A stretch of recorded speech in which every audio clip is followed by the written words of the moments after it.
Just a quick word before I start. This is actually a pitch presentation for a client, actually the last pitch presentation I did in Berlin, where I used to work before I moved here, in advertising. For those who don't know, a pitch presentation is when you try to win a client. So basically you're working for free, because there's a lot of money involved. And it went rather well. However, this brand had a particular problem because it's a fashion brand, but they were specializing in fashion for in plus sizes. So, you know, bigger sizes than what most retailers offer. So, and the brand is called Ulla Popken. It's a German brand. I worked in Berlin, so that's where the presentation took place. So, go, sure. So yes, the company was founded in 1880, originally specializing in maternity and baby wear. However, when a customer repeatedly kept ordering their clothes, they were wondering, like, why do you do that? And they were saying, well, I can't find any good size clothes in my size. So, however, there are about 300 stores in Germany alone, 60 worldwide, 50 franchise stores.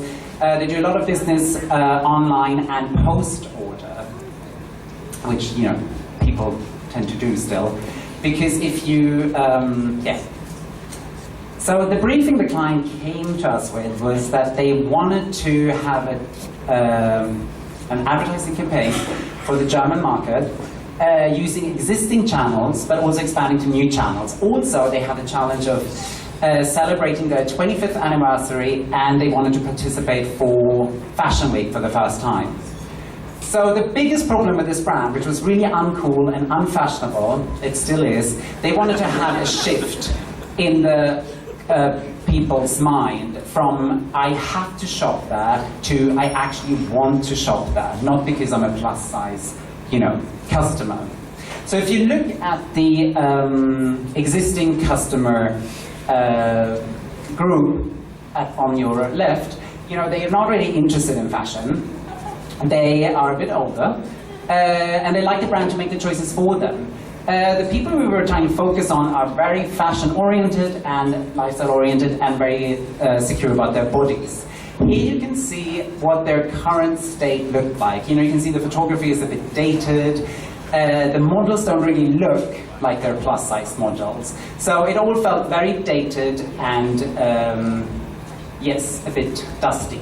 So what was really important for us was that we realized we cannot achieve this state of mind, this pride, which we were trying to install with our future customer base in an overnight campaign. We really had to have an exchange between the brand and the customer. So we came up with the claim, together we're fashion. Because what is a designer without his muse? What is a fabulous entrance at the party without an audience? And what is grace without the right sort of attitude?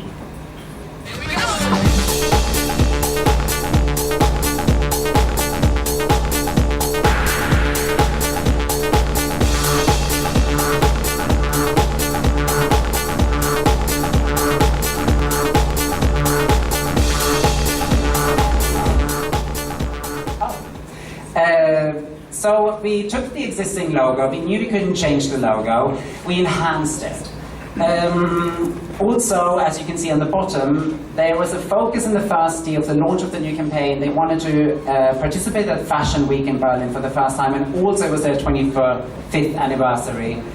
The thing was, I realized that the new logo had to coexist with the original logo, because I realized that they can't exchange all the signage and all the 300 stores just in Germany alone.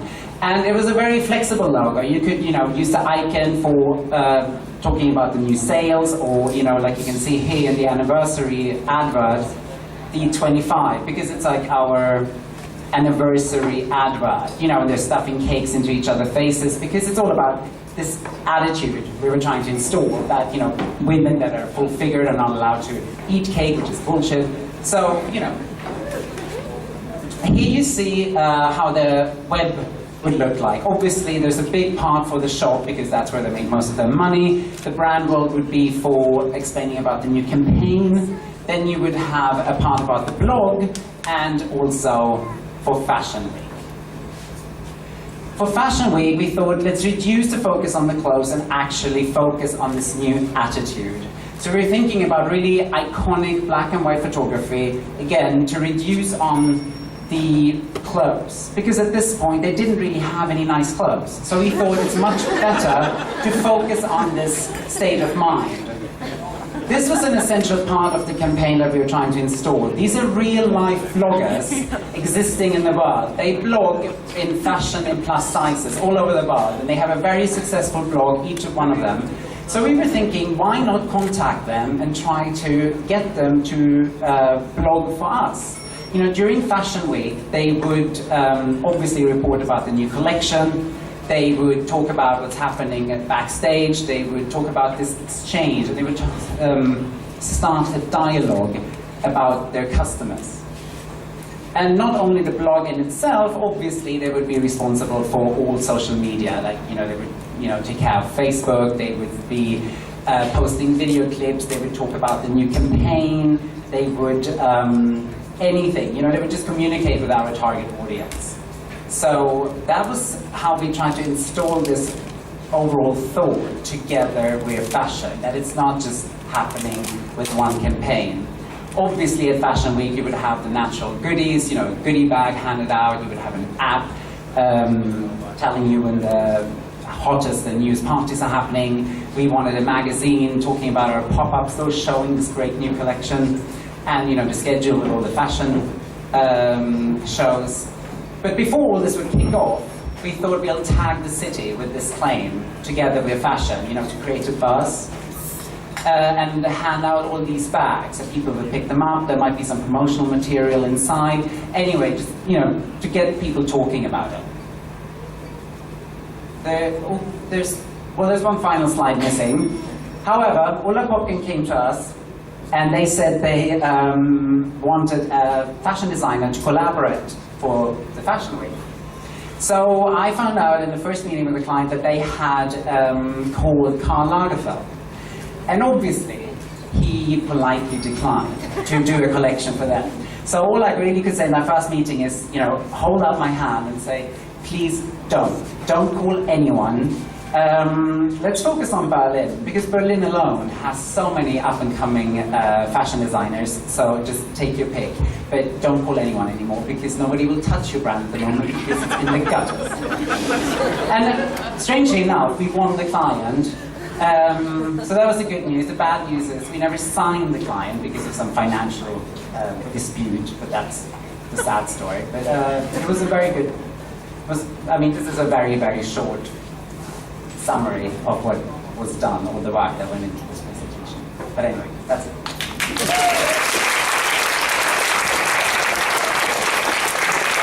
I'm going to ask questions again, because I really love this presentation and I'm really interested in it. So you put a lot of work into this. Like, how long did the whole pitch take you to put together?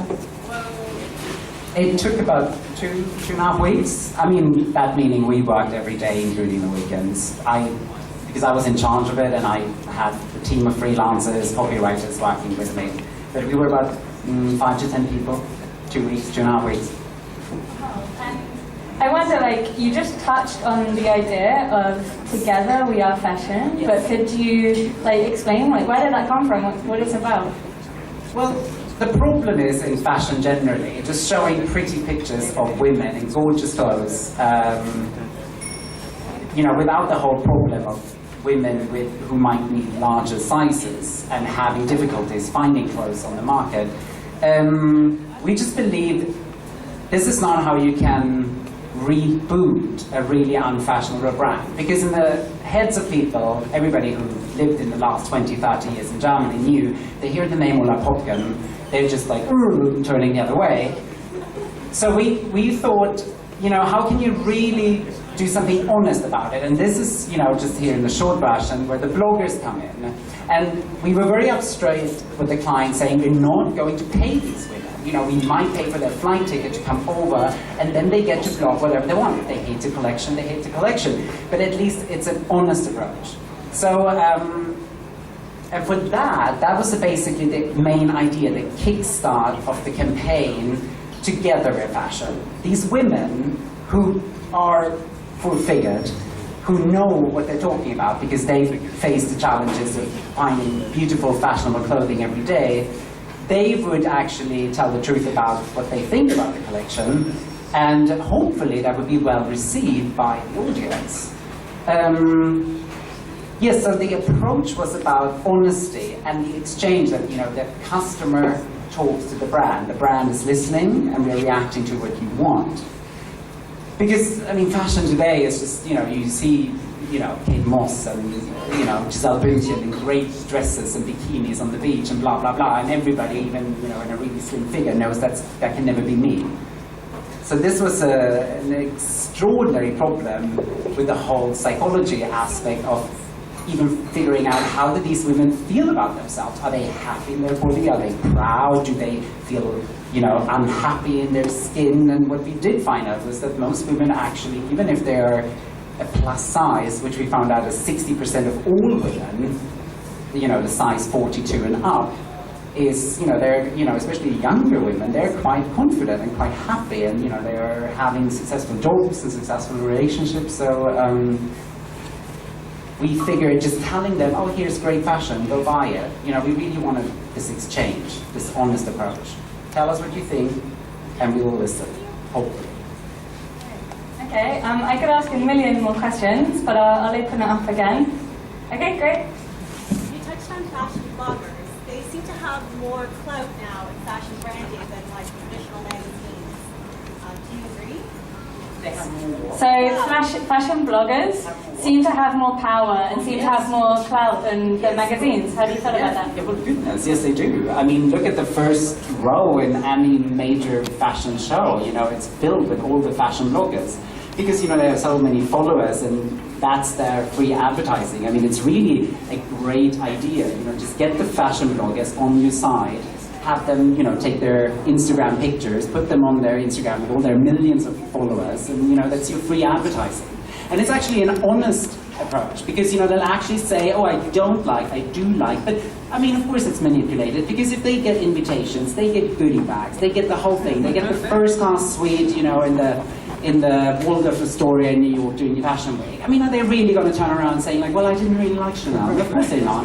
But it's a really good way of doing, you know, promotion and PR. And it's a nicer way of advertising, because, you know, you're getting their viewpoint of it. And it's not just like a, you know, a retouched model on a beach or whatever. So, I mean, I think the movement of fashion bloggers' importance in the fashion industry has been around for at least, you know, almost 10 years now.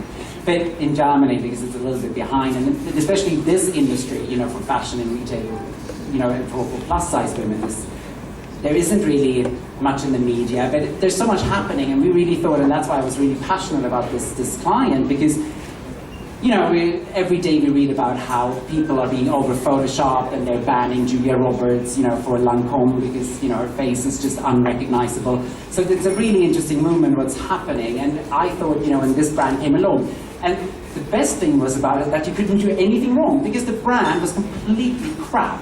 And it was so good, for the first time ever, after 10 years, actually being able to say that to a client, that your brand is absolutely crap. There's nothing you can do wrong with it. And please, please, for the love of God, stop calling Karl Lagerfeld or other designers, because they're going to jump in front of the next bus laughing. You're asking them to design, you know, a clothing line for Fashion Week. So I think that, in turn, you know, really made them respect us as an agency, and thinking, oh, we really want to go with them. They know what they're talking about. Okay, anyone else? Yeah.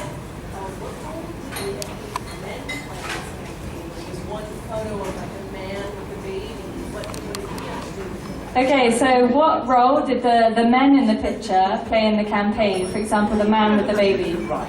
I don't know if you all picked up on it, because the film is actually 1 minute and 40 seconds, but I obviously had to speed it up for 20 seconds. But there is, in all the traditions, because I mean, if you do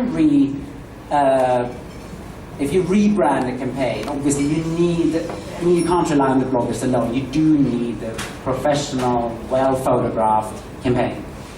But instead of just having these women interacting with men, you know, or like with their boyfriends or with the designer or whatever, we thought it was really vital to have a man in that. And he has a baby, actually it's Morrissey, you know, he has a baby on his arm. And the client also asked, why do you have a man in there? We are selling women's fashion. And I said again, well, this is just, you know, to really undermine, this is not about the fashion, not at this stage, because your fashion is non-existent. Everybody thinks your fashion is bad. We have to get the people thinking that you're a cool brand. So it's not about the fashion. Same with the Fashion Week adverts. That's why we did black and white photography. You know, she was nude, you know, just wearing the jeans. And it's exactly like back in the 90s when Kate Moss, you know, got Calvin Klein to stardom. You know, she was just posing in a pair of jeans, just covering her breast. That's all it took. So that's what we were going for. But the man really is all about the liberation of equality of women and, you know, the state of mind that, you know, it's okay for women to go and have successful jobs. And the man stays at home and he takes care of the crying baby. So that was it. You know, again, just undermining. This is not just fashion, it's about an attitude. Awesome. Okay, end up, no more, sorry. I went on for too long. Okay, so thank you so much, Jois. That was amazing. Can we get a round of applause?